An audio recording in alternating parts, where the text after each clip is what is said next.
And of course, in this video, I'm doing in this video of an idiot atheist reads Christian literature.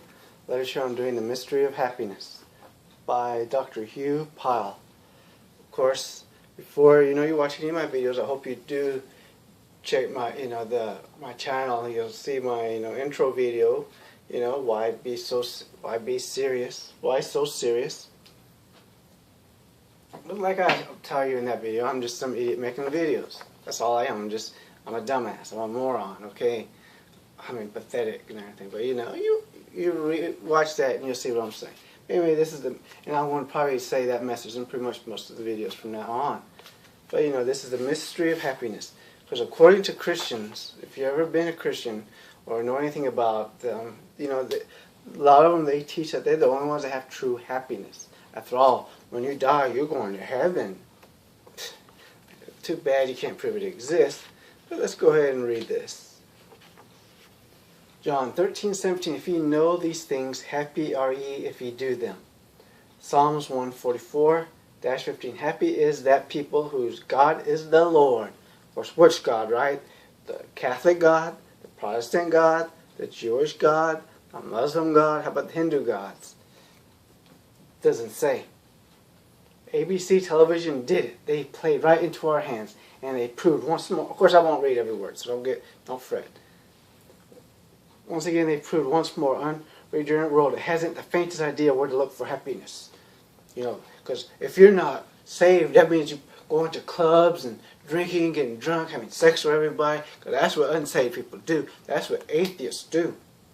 And trust me, that is what they think. A lot of them. They call it a mystery. And it was as much a mystery after the hourly touted TV program had aired. But they gave all of us Bible-believing preachers a dandy sermon topic for next Sunday. According to ABC poll, everybody wants and seeks happiness. Well, yeah, everybody wants to be happy. They're trying to say that people aren't truly happy. I mean, I'm not doing so well financially, but I'm relatively happy, I mean, seriously. Shoot, it's better to be alive than dead.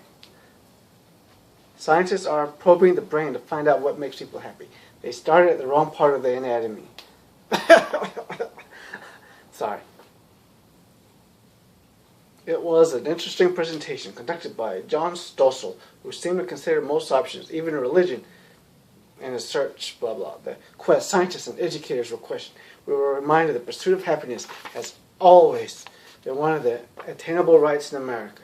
Many are said to be more interested in happiness for their children than for themselves. What isn't working? It was revealed that bungee jumping hadn't proved to bring happiness. Only a temporary thrill to pit one's stomach. I'm pretty sure some people that go bungee jumping are happy and they enjoy their sport. I can guarantee you, the people that are playing football, I mean, I'm not into sports myself. But, I enjoy playing football. I suck at it. I mean, you would not want me on your team. I'll tell you that right now. Or any athletic team that you have. Baseball, football, basketball,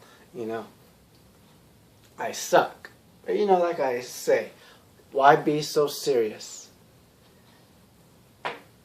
So, But, people, everybody has their hobbies, gaming, working out, all these stuff, even going to church. This church really bring happy. It didn't really bring me that much happiness. I mean, it did not bring me any more happiness than anything else did. I'll say that. It made me less happy. What isn't working? Sex, booze, and drugs were also found not to satisfy. Well, of course, sex, booze, and drugs. I mean, I knew a guy when I was in college had sex with 26 women. Okay, 26. He always had a different girl over. He once told me that he felt like a whore, like a slut. Okay? Of course, it's not really healthy to be doing that stuff. I mean, if you are, and you're happy with it, that's good. I don't see a problem if you're happy. I mean, who really cares? As long as you're being safe, you're using protection, and it's consenting, I really don't care. If you're happy, you're happy. And the other person's happy, good. So obviously sex is not really as bad. Booze and drugs. Well, of course, if you're shooting yourself up with drugs and stuff and getting drunk constantly, I mean, come on, but drinking, let's face it, if you're drinking and getting a buzz once in a while, come on, it's not going to hurt you. I've done that before, and I've been drunk before. Who hasn't? Oh, well, okay, some people haven't. The search ran through the discos, bars, and sports arenas, No happiness. But Super Bowl winning quarterback Larry cried, is that all there is? Wow. Winning millions in the lottery felt miserably. Well, yeah, some of them, true. But there are other winning lotteries. The conclusion, it's not a conclusion of this whole thing. The conclusion, in the final analysis, things don't last. Duh, coming close. At the very end, they did some bit near to finding what they were seeking. But as usual, with the insane world, they missed the main point because they didn't know about salvation. You got to be saved to be happy. You got to be saved to truly be happy. The love of Jesus Christ. The power of the Joker compels you. The power of the Joker compels you. Yeah, I know I'm not funny. But still. I make myself laugh. That's good enough. They brought religion in as a possibility, but like the devil always does, it showed worshippers rocking to tuneless beat music, swaying their bodies, snapping their fingers, clapping their hands, and repeating the religious phrases with no evidence at all that this brought happiness. Basically, if you're not with our church, our brand of Christianity, you're not really saved, you're not really happy. That's how a lot of them do think. Catholics are not saved. They're not truly saved because, the Bible's pretty clear about the Catholics. And yeah, according to the Bible, it does seem to imply that technically the Catholics would be going to hell. But here's this thing. There's no hell for them to go to, so it doesn't matter. Close relationships were suggested since married people appear happier than single ones, and some elderly couples indicated they were happy because we have each other. This, of course, is often true. Oh, they actually tell the truth about some. The Amish people in Pennsylvania were cited as being happy because they live close to the soil. Have you ever noticed, though, really, happiness has to do more with your stress level? I'm not saying it does or doesn't, but have you noticed that, though? A person who has lots of debts, has a job they absolutely cannot stand, and they're around people they can't stand, they have a spouse, husband, or wife, or whatever, or they, just obnoxious, they're not going to be happy. Have you noticed that, though? I mean, I'm not saying it's always the case, but, the paraplegic in a wheelchair was happy because he was helping others. Well, yeah, usually if you help others. I mean, I help others. I educate, minorities. It does kind of make me feel good. A music conductor found happiness through sorrow and pain, convinced that great oppositions were ours to enjoy because someone had a burden to produce such great music. So where is it found? Happiness so often depends upon a happening. If something exciting happens, we say we're happy. A noted charismatic preacher often said, something good is going to happen to you. He didn't know that, of course, and his saying so didn't make it happen. Despite his pronouncement, his listeners were still struggling with the mystery, as millions do, trying to find that elusive thing called happiness. And if you go to church, you'll notice a lot of church members aren't really truly happy either. But they won't tell you this. And really, after you read this whole pamphlet, it doesn't really answer any questions what the secret of happiness is. They just give their idea. And it's no different than what your idea would be, whatever's bringing you happiness, So happiness is in the heart, and God says the heart by nature is deceitful above all things and desperately wicked. Jeremiah 17:9. It follows that something must be done to change the heart if true happiness is to be found. Please, I know you're not going to, but please watch my video on the biblical reason not to believe the Bible. Please watch that video. I'm sorry, I may have said read, but I meant watch. Religious people may still be very unhappy. Look at the strained and anxious countenance of the Muslim as he kneels with his face towards Mecca, or the sad faces of the Jews at the Wailing Wall, or the longing eyes of the Romanist mournfully counting his or her prayer beads, because they are not true Christians. They're not truly saved. God doesn't care about them because they're worshiping a false god, an idol. Only we are real. Close relationships with an old married couple often leaves them with wails of hopelessness, despair, and widowhood if they know not Christ and thus have no hope beyond the grave. Yeah, is that why a lot of religious people seem to be scared to death of death? I mean, really, think about it. Yeah, it sucks when you really think about it, you're worrying about it, but really, what's so scary about death? As George Collins says, it's not death that's the problem, it's getting there. Because when you're dead, you don't know what's going on around you. You're gone. You is gone. There is no you. Think about it. Your entire body, everything about you is going to be gone. And after a few years, all breaks down completely. Your bones, everything, all the atoms, the molecules that make up your body, or break down to atoms, all that stuff, will be spread throughout the solar system, apparently eventually the galaxy, and then the universe. Okay? There is no you after death. The do-gooder who serves meals to the hungry, labors in the slums to help the poor, or teaches the homeless, had better to be sure he had been saved by the grace of God if he ever expects to enter heaven's domain. Because you can be as good as you want. You're going to go to hell. But you can murder and rape and do anything, all that horrible stuff. You'll go to heaven. Just make sure you repent before you die. And the humorist may lighten up, giggle over misfortunes, yet even laugh himself to death, and completely miss the abiding joy of knowing Jesus. What does God say? Blah, blah, blah, blah, blah, blah, blah, blah, blah, blah, blah, blah, blah, blah. That seems like, well, happiness is not in money. Notice that it does not say money. Happiness is that person whose God is money. Well, let's read this verse then, okay? Verse 144:15. Where is happiness found? Happiness is the people whose God is the Lord. Yeah.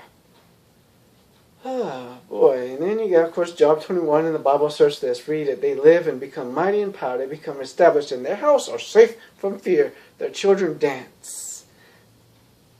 Caught up in the frolic and frivolity of pleasure-mad world. How to date this book is. Of course, you can get these things at swordofthelord.com. I do urge you to get these pamphlets. It's like 50 cents. And you'll enjoy them. They're good for a laugh, you know.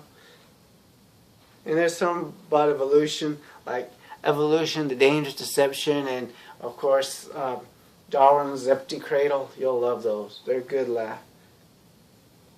They say unto God, depart from us, for we desire not the knowledge of thy ways. And what profit should we have if we pray unto him? They inquire. That is actually a Bible verse about that, though. For the love of money is the root of all evil. We learn from 1 Timothy 6:10. See, they want to tell you money is the root of all evil. Yeah, that's what. But okay, if you have a choice between being poor or rich, what would an intelligent person choose? I mean, come on, what idiot chooses to be poor? I mean, chooses. I'm not saying what idiot is poor. Who would choose to be poor? I mean, I would love to be rich, have millions, billions of dollars. I mean, come on. Wealthy Hollywood actress broke with the film calling because she said just couldn't stand the heartbreak. Well, yeah, because she's probably sleeping around when people didn't care about her, doing a bunch of dumbass things. Money doesn't bring happiness. God graciously reminds us that it is He that giveth the power to get wealth. Deuteronomy 8:18. Of course, if you're saved, you can pray all you want for wealth or for money or for help with bills or your truck. You know, hey, your truck is costing you money. Please, God, help me with this because I can't buy a new truck. Please, God, please, God, please, God, please, God, please, God. And that truck is going to cost you more money, thousands upon thousands of dollars you do not freaking have, and you can't just buy a new one. And of course, you break with the church, you give up on it, accept that, hey, I'm an atheist. Then all of a sudden, you get yourself a new car, truck is gone, then that huge debt is gone, and you're doing a lot better financially. After you leave religion. I wonder why. Howard Hughes was enormously rich, but a picture of abject misery, never able to enjoy what he had. Some people are just like that. Some people are just naturally miserable.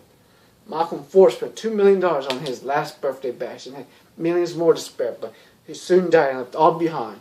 Happiness is not in beauty, nor did God say happy is that person whose God is beauty. People work, slave, fight, and die for beauty and for beautiful things. Some people are their own greatest admirers. Their God is their own bodies. Their faces are formed. Well, I'm not worried about my beauty because I have no beauty. I mean, I'm ugly as hell.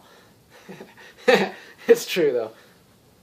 Their God is their own bodies. Their faces are formed. Notice how when they walk down the street, they pause to catch a glimpse of themselves.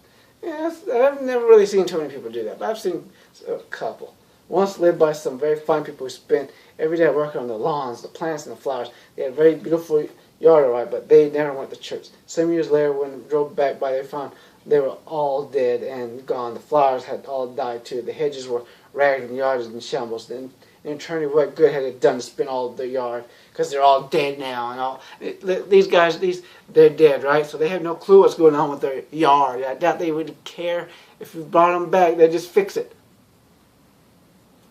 Another neighbor constantly changed the paint on his car. White to gray to blue to red, blah, blah, blah, blah, blah. Like, happiness is not in alcohol. Well, obviously, but, you know. Many are slaves of drink and blah blah blah. Happiness is not in pleasures, nor did God say happy is the person whose God is pleasure. Christians have great pleasure, but pleasure is not our God. Titus 3:3, God describes those who are foolish, disobedient, deceiving, serving divers lusts and pleasures. They serve their lustful pleasures. They are servants of slaves or slaves of pleasure. How this describes the unsaved and happy world. On Monday they are getting over the weekend of indulgence and pleasure, also with a hangover, so don't expect much work out of them on Monday. On Tuesday they have recovered enough to already plan the next weekend of pleasure. Yeah, because, and trust me, if you ever go to church, most of them you will hear the world just, they partied last night and now today they're miserable and sad and all this crap. I've been to clubs. I've been to college. When I was in college, I used to go. I've been to clubs. I've done a lot of this stuff. I never woke up on Sunday sad and miserable. Never went to class on Monday sad or miserable. And never looking forward to having going to the club again. Didn't really go to the club that much. I wasn't one of those club hoppers. I didn't care that much for it. Once in a while, But come on. And when I drank, I didn't, I have to get drunk again. I have to keep doing it. But then you go to church and you hear this crap. It's like they believe this stuff. How can they be happy when she that liveth in pleasure is dead while she liveth? 1 Timothy 5:6. A corpse doesn't enjoy much pleasure. Duh. The only thing that will do a dead person any good is his life. And life begins when Jesus comes in. The real secret of happiness is, the text reads, happy is that people whose God is the Lord. So happiness is not a mystery after all. We are all made by Him and for Him. In Him we live and move and have our being. Acts 17:28. Job reminds us, if they obey and serve Him, they shall spend their days in prosperity and their years in pleasures. Job 36:11. Yeah, after Jesus made a bet with God Satan made a bet with God and slaughtered all of his children, took away everything, gave them boils and all this crap. And then God's like, well, I do whatever I want when He was questioned. I do what I want because I'm God. Here are found the true happy people, those who obey and serve Him. Happiness for days, through the years, and forever. You can't beat that. Why do men not see this? Why is happiness still a great mystery to them? Because except a man be born again, he cannot see. John 3:3. The devil has blinded the minds of them which believe not, lest the light of the glorious gospel of God, who is the image of God, should shine unto them. 2 Corinthians 4:4. Okay, a popular high school senior was captain of his football team. He also was a star in basketball and track. He was student body president in the honor society. He was voted by the school as most popular student, best looking, most athletic, and most likely to succeed. They called him Mr. Everything. Well, that sounds like me. Yeah, right. But why was Mr. Everything pictured on the front page of the paper I bought that morning? He had wrapped his car around a tree on a curvy mountain road the night before, and they were announcing the funeral of Mr. Everything. As I recall, nothing was said about his being active in church or having Christian testimony. Because all the other stuff he accomplished means nothing. And he probably helped people too in his life and was an inspiration, but who cares, right? He wasn't saved. He's going to hell. I mean, really, if you think about this stuff, is Christianity, all religion in general is kind of sick if you think about it. It is very, very, very sick. If Mr. Everything wasn't saved, he really didn't have anything. The words of Jesus in Mark 8:36 come to mind. For what shall it profit a man if he shall gain the whole world and lose his soul? To have happiness is first to know Christ as your very own personal Savior. Do you know Him? If not, turn today from your sin to Christ, who alone can save. Trust Him by faith to keep His word and save you as He promised. Well, feel free to like, subscribe, feel free to watch my other videos. Thanks.